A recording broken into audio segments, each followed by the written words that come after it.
Good evening. It's Shale Day, and it's been a minute since I've done a video on this particular topic, but I wanted to sort of give some context to sort of the chronology of narcissism, specifically those in same-sex relationships, specifically those that are women. And so I had completely forgotten about it because once you get some distance between yourself and the narcissist, you go no contact, you begin to heal, you connect with your spirituality. And I found my relationship with God, Jesus Christ, again. I'm transforming out from the new age and the darkness side of Tuesday. There's a lot of spiritual stuff that I recognize, like huge spiritual revelations, like all the way from, just the week before the shutdown and that whole world reset happened, and I found a beautiful leather-bound Bible on a heap of trash and heard a voice in my sleep, and I woke up and I was prompted to read the book of Revelations, and like the words came to life off of the pages, like I literally saw prophecy. So this year, I hadn't seen the person that had tormented my life, the recent exchange, because when you have narcissistic parents, a lot of times you are conditioned to see that as familiarity, that as a familiar spirit. And if you do not, go within yourself and do the work to recognize like how you have these idols and things that you basically give your power away to.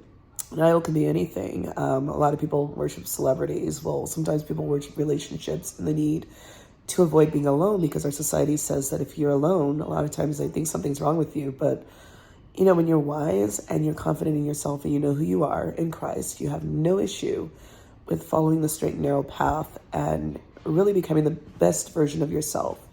So anyways, I think it was around, I want to say April of this year, I was out enjoying myself after work. I think it was at a happy hour. I don't remember. But anyways, so the narcissist that I used to see showed up after she had her husband, well, not her husband, but the father of her child, basically put into a mental institution. Like, he doesn't even know what he's dealing with. And it's really sad because, I talk to him sometimes, but I did give him some advice. I said, if you really want to see your child, what you need to do is you need to just basically go no contact with her, but you need to work on yourself. So if you ever have to go in front of the courts, you don't look disheveled, unstable, et cetera, because they do play a toll on both your physical health and your mental health. So I haven't seen him since. But anyway, she showed up. And of course, like my body responded, like that trauma, like fight or flight thing. Like I felt my heart drop into my stomach, and I had to basically remain calm and just, pretend as though it wasn't affecting me. And, when she spoke to me, I had to put no emotion behind it. I was very neutral, and she tried to get close to me. She asked me questions about what was going on in my life at the current time. And, as the night wore on, she got completely inebriated, and there was another friend of mine who was who had returned from another state, and they started making out because it was just one of those things where she needed some sort of narcissistic supply. She needed the attention, and so that's how they kind of like cope with not wanting to feel rejected. And it's a self-soothing thing for them because they have to get all their validation externally. So anyways, she left. And then about probably a week later, I think I'm walking home.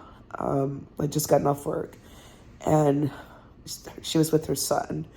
The kid is adorable. He asked me a question, and I'm sorry, it doesn't matter. If a kid asks you a question, I think he's about 3 or 4, you answer that question and you play along with that kid. I don't care who the person is that's, standing next to that kid. And he asked a question about his mother's hair, and I was like, oh yeah, it's very colorful, and I laughed with the kid. He was adorable.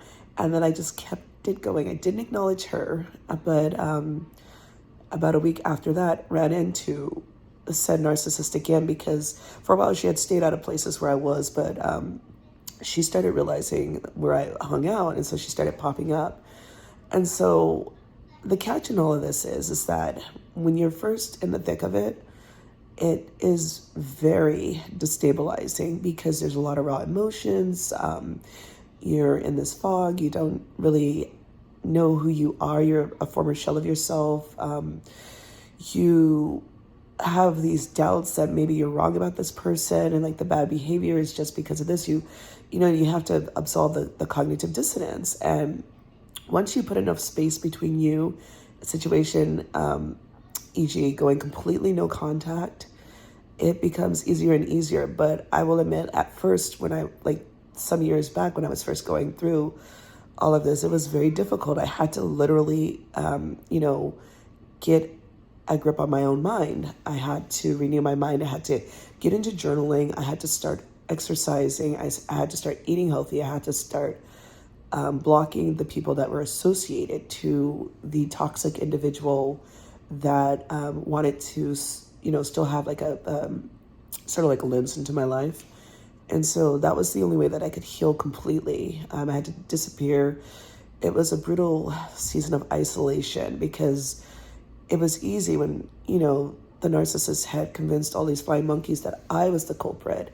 And so I was being assaulted by people and horrible things being said to me. And I'm going through this terrible time. And I will admit, like, I didn't always handle things in a healthy manner, especially before I, drew closer to God. I was drinking a lot. I was a hot mess because I had nobody to talk to. I felt very isolated. Like, a lot of things, you have to have compassion for some people that are really going through some things, because sometimes, well, most times, like usually when people are acting out in ways that don't make any sense, that are self-sabotaging, they may have been dealing with a spin doctor, aka a narcissist.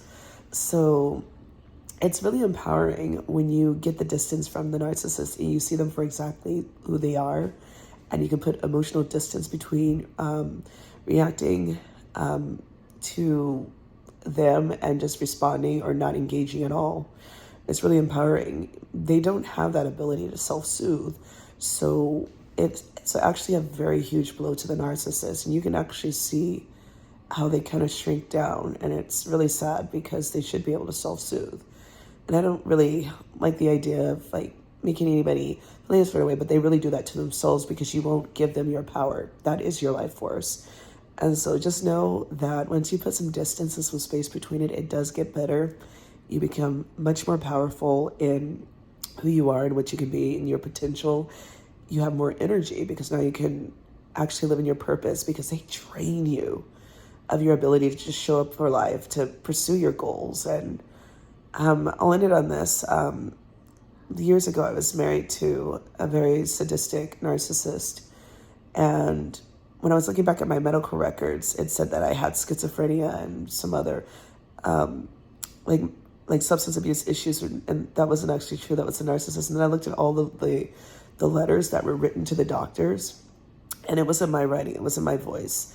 She wrote all of that to the doctors. And so it's going to be interesting because I'm going back to that particular provider, but I've selected female doctors because I don't really like having male doctors, and she had selected all my doctors in the past. So it's going to be very interesting to see how everything is once they actually see who I really am. Anyways, I hope you guys are all blessed. I caught a cold, and just remember how good God is. God is so good. God is so good. There's so many things that I would like, so many testimonies and so many things yet to come, and I'm already thanking God in advance for all of it. So, and I want to shout out to my friend. Thank you for showing up for me today and bringing me things to take care of my cold and everything. Like, that's the other thing. Like, when the narcissist, other from that, I was so isolated. I had to do everything on my own. Like, if I was sick, there was nobody that would even, people that were supposed to be my friends, nobody would even go to pick up something for me. I would be so sick I could barely move, and I would have to Grubhub, medicines and stuff, or just lay in bed, just sick. So I love and appreciate my friend. Anyways, I gotta go. So, yeah. Anyways, cheers. Bye.